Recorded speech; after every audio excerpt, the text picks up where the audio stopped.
सबसे पहले तो ये सुनो भाई, तुम कर लोगे।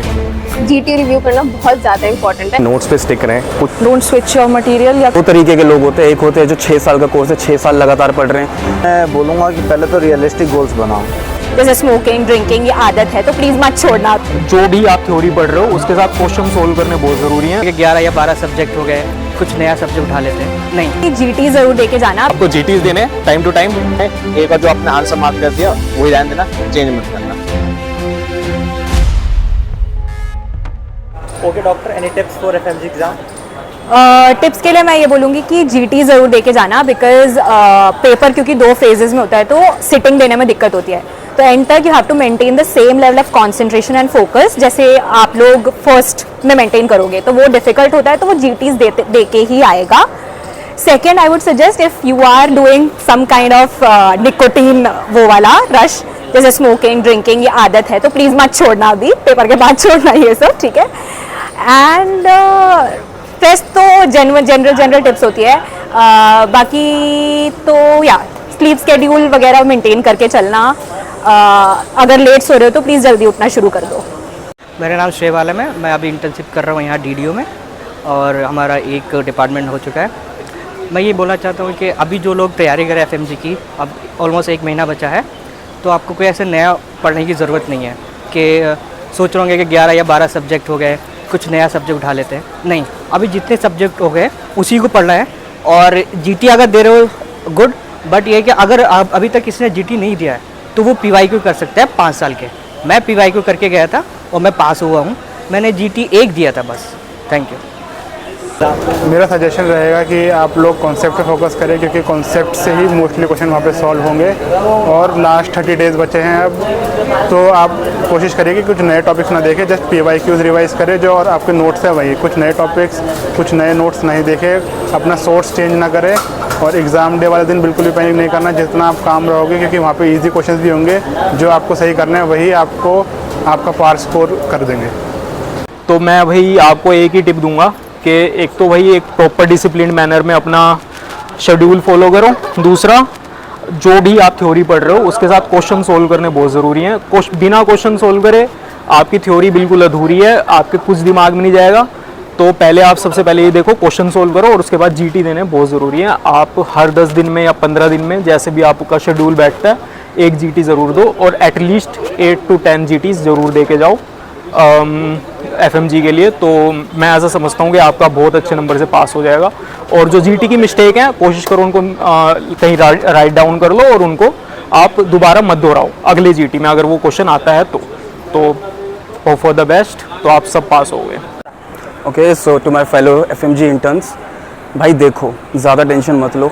2 तरीके के लोग होते हैं, एक होते हैं जो 6 साल का कोर्स है, 6 साल लगातार पढ़ रहे हैं। एक होते हैं मेरे जैसे, कुछ नहीं करा, मस्ती मजाक करा, एंड में आगे पढ़ाई करी। मैरो से पढ़ाई होती है, मैरो से करो। प्रेप से होती है, प्रेप से करो। आखिरी के 6 महीने में क्लासेस में रगड़नी है वो कर लो।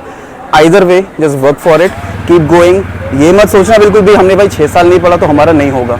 ऐसे एग्जाम्पल्स हैं, I am one of the few examples. 171 score है, I have studied in the last 6 months और उससे भी क्लियर हुआ है।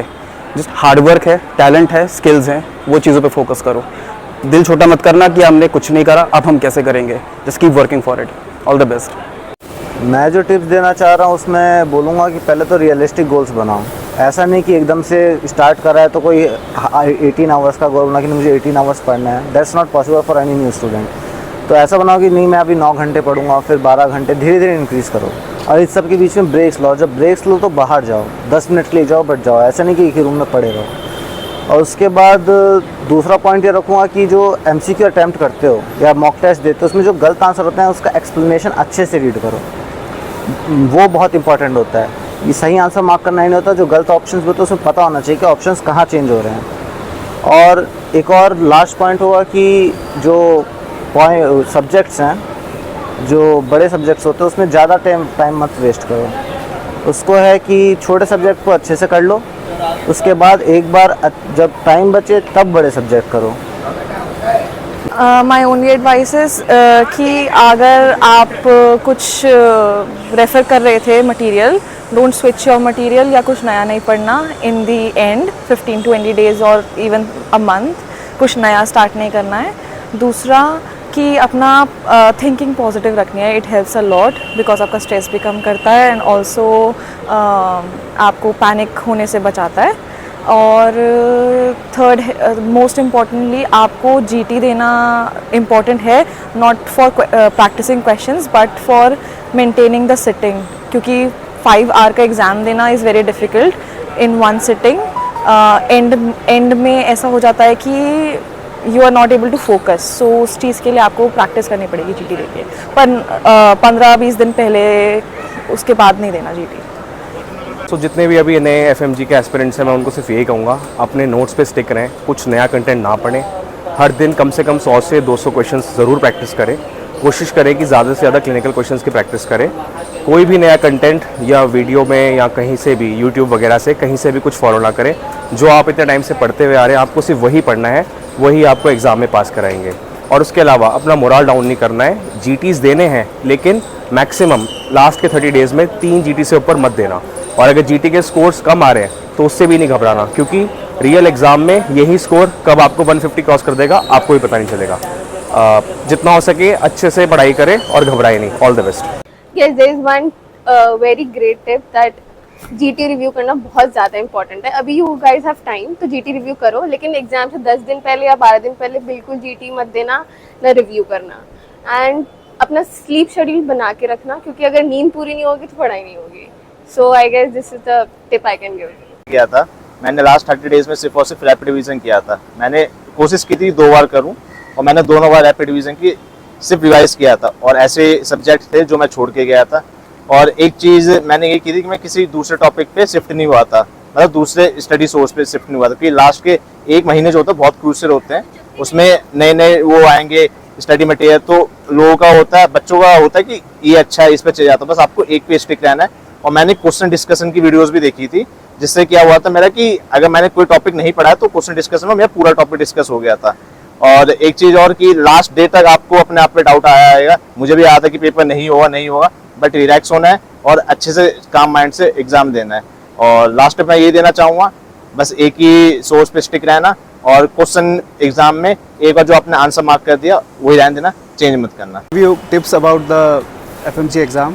सबसे पहले तो ये सुनो भाई, तुम कर लोगे, ठीक है. जो तुम अपना सोर्स पकड़ा हुआ है, जो भी तुमने कोचिंग ज्वाइन करी हुई है, वो सब एकदम कंटिन्यूस पढ़ाते हैं और तुम्हें कंटिन्यूस ही पढ़ना है. बिल्कुल तुम्हारी रिदम नहीं हटनी चाहिए बीच में, ठीक है. और अच्छे से प्रिपेयर करो गाइस, बाकी हो जाएगा एग्ज़ाम, ऐसी बात नहीं है. जहाँ पे तुम सोर्स तुम्हारा जो भी है, कोचिंग ले रहे हो, अगर तुम सेल्फ स्टडी कर रहे हो या प्लेटफॉर्म्स है, बहुत सारे प्लेटफॉर्म्स है, अगर तुम उन्हें भी फॉलो कर लोगे ना तो तुम्हारा हो जाएगा. ऐसे टेंशन नहीं लेनी है गाइस, तुम कर लोगे. बाकी डॉक्टर गौरव है, डॉक्टर हेमंत है, मैं भी हूँ एंड हमारी पूरी टीम है. We can guide you. Okay. The main tip is कि आपको जहाँ से कोचिंग लेनी है, आपने जहाँ सोचा है उसी के नोट्स पढ़ने हैं आपको. उसके अलावा आपको कुछ नहीं पढ़ना है. आपको GTs देने हैं टाइम टू टाइम. आपको नर्वस नहीं होना जो आपके मार्क्स कम आए. प्रैक्टिस करने हैं जो क्वेश्चन आपसे गलत हो. और आपको मेन है कि आपको जो मॉड्यूल्स है वो चेंज नहीं करने हैं. आपको सिर्फ अगर आपने पैप ले रखा है, मैरो ले रखा है, आपने सेरिबेलम ले रखा है, एक पे टिके रहे, एक से ही पढ़े, ज़्यादा इधर उधर ना जाएं. आप कर सकते हैं. All the best.